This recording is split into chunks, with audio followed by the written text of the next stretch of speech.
This is the What's Next Teacher podcast with your host, Dr. Julie Warner.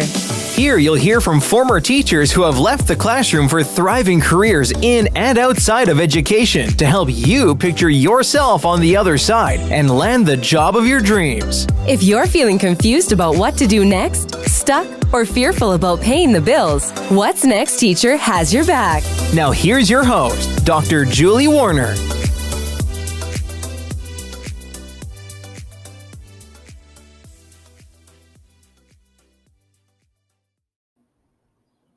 Hey, What's Next Teacher listeners. Today I want to talk about a topic that's been on the mind of many of my coaching clients lately.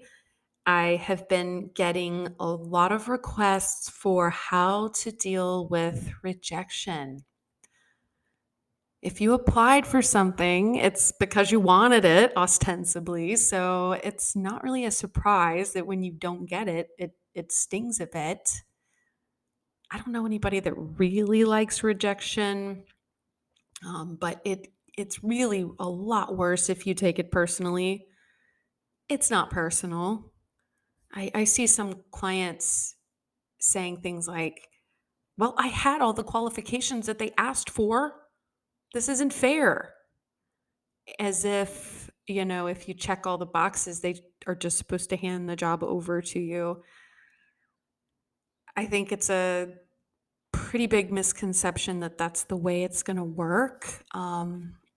Think about it. There are probably tons of people who are checking all the boxes. You don't know what's going on behind the scenes as they're making their selection. I've heard folks saying, I keep perseverating on the rejection email. I'm just repeating it over and over again in my head, like they're just trying to hurt your feelings, right? I mean, I get it. I really do. I don't mean to make light of any of it, but you're going to hurt your own feelings and you're going to limit your success on the job market if you take every rejection personally. It is not personal. I'm going to give you 5 reasons today why it's not personal. Just 5 different things that could be going on behind the scenes that you could be aware of. These are things that I've seen bunches of times, both as an applicant and on the hiring side. So these are pretty common, and you can bet that one of these things might be going on if you get a rejection. So lean on this. Don't take it personally. Try to think more broadly about what might be going on from the organization's perspective, and know that nobody is out to hurt your feelings. That would be highly unprofessional. So number 1, and this is a huge one, and this might surprise you. It's a little counterintuitive, but job postings are not always accurate. I've been on the hiring side enough times to know that the job postings often don't reflect the actual need in the particular office. I've personally seen more than once where an organization will use just kind of like recycle a position description or a job ad over and over again, regardless of how much time has passed. And, with the passage of time, so much changes. Regardless of how the organization has evolved, regardless of what the current needs might be, which are going to be different than they were 10 years ago. Why are you using this 10-year-old job description? But they do it. Sometimes it's just laziness, it's just out of convenience. They'll glance at it and say, well, this hits enough of the high notes. I mean, what I really need is to talk to the person, so this is good enough. Sometimes it's just that the folks doing the hiring, they don't really know how to put into words, how to articulate what they want in that format of the job posting. It's kind of a dry and disconnected kind of an exercise,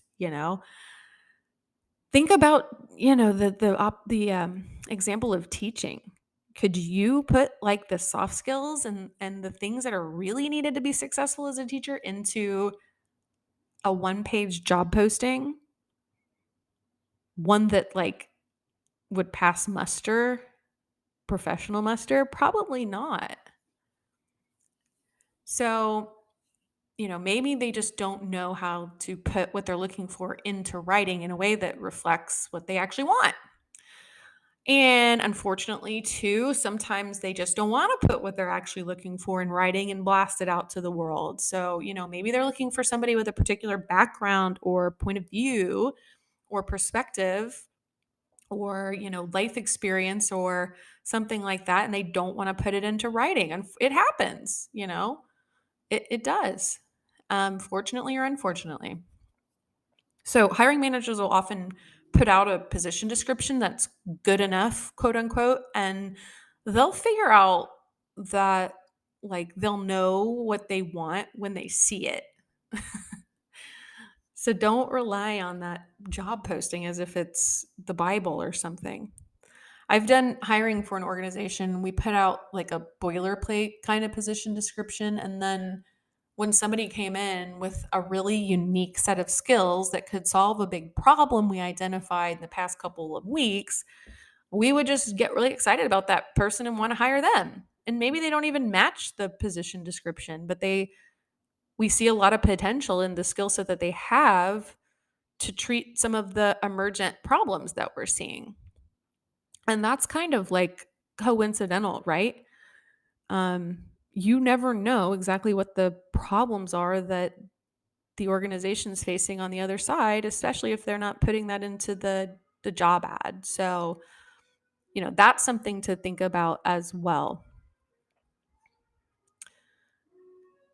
There is no rule that hiring managers have to adhere to their own advertisement. Number 2, okay, rejections often come without anyone even having looked at your application package. Yeah, that's actually true. I've gotten rejections because I inadvertently failed to attach something I was supposed to attach and no one notified me. I just realized it after the fact and put 2 and 2 together. I actually wonder how many times that a rejection I've gotten can be attributed to overlooking something. Some of these platforms are pretty wily and sometimes, what they're asking for might be in fine print. You just fail to see it. So, you may have just forgotten something. You may have overlooked something. You may not have gotten the message. Sometimes a hire will be a friend of the boss. Sometimes a hire will be somebody that made a good impression at a conference. Maybe somebody internally was getting a promotion. In those cases, they'll just blanket reject the whole lot of applicants. I've seen that happen. I've applied to a posting and then I find out later, oh, that was so and so's promotion. They had to advertise it. It was a requirement that they put it out there, but you were never going to get that job. That was so and so's job. So you can't take that personally. You never really know the whole story. So don't make the story that you're not good enough. Number 3, you might have been one of 30 superstar applicants. Would you cry if you found out that they thought you were a superstar? They just had like 30 different superstars that they wanted to hire and they only had one position? Probably not. You'd be flattered. So keep in mind, for every job opening, there are usually tons of applicants. I've gone through absolutely amazing applicants' job packages and I want to bring on everybody if I could, but with only one opening, I have to send rejections even to rock star applicants. I made it to the last round for a fancy fellowship a few years ago. This was something I really, really wanted. Oh my gosh, I probably put a 40-hour work week into the application. I was feeling really good about myself, having put together this amazing application, and they had something like 100 applicants initially and then whittled it down to 6 people after a series of different interviews. So I knew when I got to that last round that my chances were good. I was feeling confident. I had done the preparation. I'd done pretty much everything a person could do. And I had an inkling I had done more than the other folks had done. So my application was good, really, really good. But part of the process was that I had to meet the other applicants. I mean, that sounds kind of crazy, right? It's kind of rude. It was like Hunger Games style stuff. And I walk into this, you had to have this isn't even going to sound real, but you had to have tea time with the other applicants, and there were like ambassadors there, and you were supposed to schmooze with them and kind of like tell people about your project that you were going to do and try to compete with these other people. So I walk in and I look around and I'm talking to the other applicants, and I'm telling you, these were like people out of central casting for like the people that got the job. They they were like all charming, all attractive. They all had multiple degrees from like elite universities. They were really nice. Like by the end, I was thinking, give it to this person, give it to these people. I didn't even mind that I didn't get the fellowship in the end as much after meeting the other folks because I felt honored I was even among them to begin with. So, think about it that way. You might have been one of those 30 or more, superstar applicants. You might have been like, it might have been you against one other superstar. So how can you be mad about that? Don't take it personally. You just have no clue. Educators, you've given so much. You deserve to feel respected, fulfilled, and supported. And you're more marketable than you know. Let's find the right fit for you for the next phase of your career.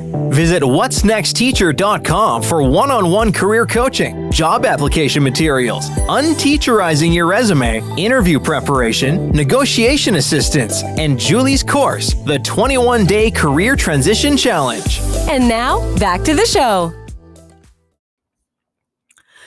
Number 4, it might be that one thing. So here's a story. I went through several rounds of interviews for a job that I really, really wanted a few years ago.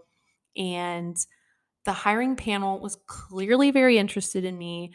I was brought back, I think, 3 different times, and they were asking really specific questions about my experience and things I had done, projects I'd worked on, stuff I had done on Capitol Hill. And I thought that I had a pretty good chance of getting the job. And then I got the call, and I still remember this. I was like in a workout class and left to take the call, thinking that I was going to get good news. And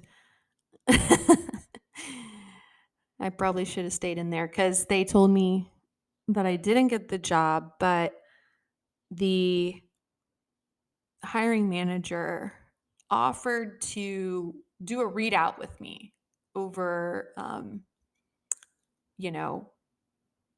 what I could have done better, I guess. And I'm human. I wasn't particularly chomping at the bit to hear a list of all my deficiencies, especially from somebody I admired enough that I wanted to call them my boss. But I took him up on it because the offer was generous. I mean, I can't even tell you how many times I've interviewed and then just heard nothing, which I think is inhumane. And just as an aside, with hiring in academia, what they do when you make it to the last round is they fly you out to the university and you spend a weekend there, and you're eating every meal with the department. You're hanging out with them, you meet them all one-on-one, you're talking about ways that you can collaborate. Like, you really get to know these people, they really get to know you. And it's a huge investment of your time. You're like flying out across the country to a different state. You're staying there all weekend, and it's incredibly taxing. It's like all day long and into the night type of affair. So then for them to just not follow up with you, I've had this happen. You just hear nothing after that. Incredible. Anyway, so if you get an offer like this where somebody will give you a readout on how, why you didn't get the job, take them up on it. And in light of that, like a rejection is actually kind of a nice favor, right? Anyway, I was glad that I did meet with this guy and hear kind of his take on why I wasn't chosen, because he let me know that it was a tough decision, which kind of like helped assuage my feelings a little bit. But the other guy had this one thing that I didn't have, and it was experience in a really niche, kind of esoteric issue area that was, admittedly very valuable for the role. And I didn't have it. That's not a personal flaw. Like, not many people have it, and he had it. And, that one thing that he had wasn't that translatable to many things, but it was to this. So it made sense. And, it just might be that one thing. You never know. Number 5, and this is probably going to make you mad, they might have dissolved the position. Yeah. Circumstances and budgets will change, and organizations can and they do decide not to hire anybody because the funding they expected just wasn't there, or in one case, I was told to expect an offer. And then when I followed up, I was told that they had an unexpected reorganization and they were going to rethink the whole office and what they needed. And so they wouldn't be hiring anybody for this position. And nobody told me. I had to reach out and find that out, after I was told to expect an offer. Glad I didn't hang my hat on that one. Never assume, guys. There are more of these that I could continue to list. That's just 5, but you get the picture. It's not personal. And, here's a secret. Even if it is that you weren't right for that particular job or you weren't right for that organization from their perspective, that doesn't mean that there's anything wrong with you personally. But if you take it personally, you're going to feel down. You're going to lose confidence. And that is not the mindset you need to make it in a job market where you need persistence and you need ballsiness and you need the confidence to apply for lots and lots of different jobs, and for jobs at first glance that might look like a little bit of a stretch. And that's where I want you to be focusing your energy. I want you to always be applying for stretch positions because you need to always be learning. If you're comfortable, you're not learning and growing, and you need to be getting something out of this experience. It's not all about what the employer gets out of you. It's what kinds of skills and experiences and things to put in your portfolio and resume lines and bullets.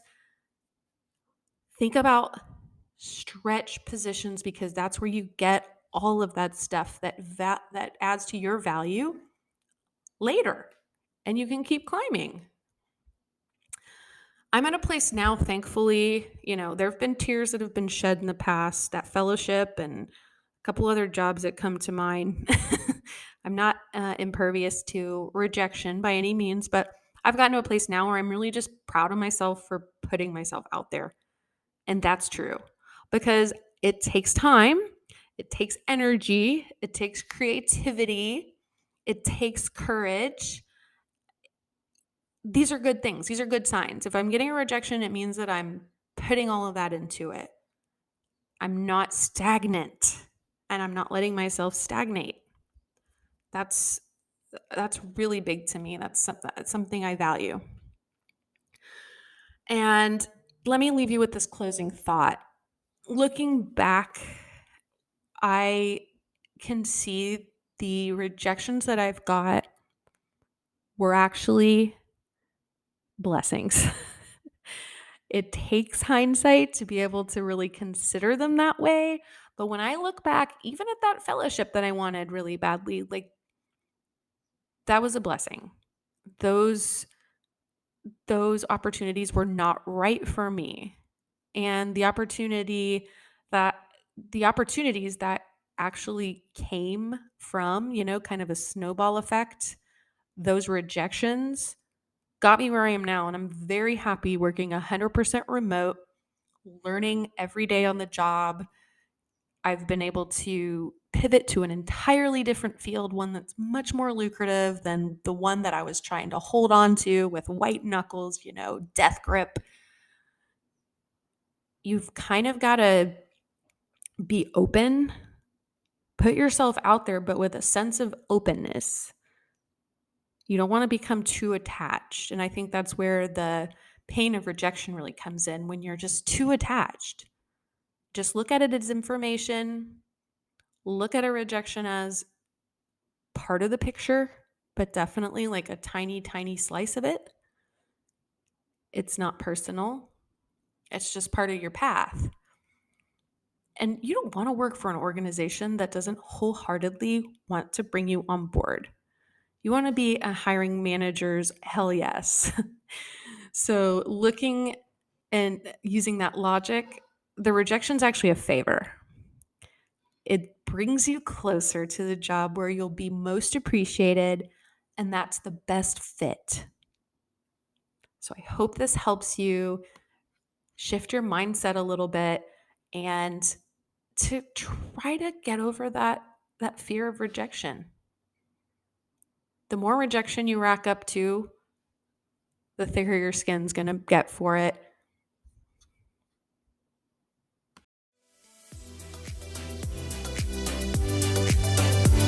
Thanks for listening.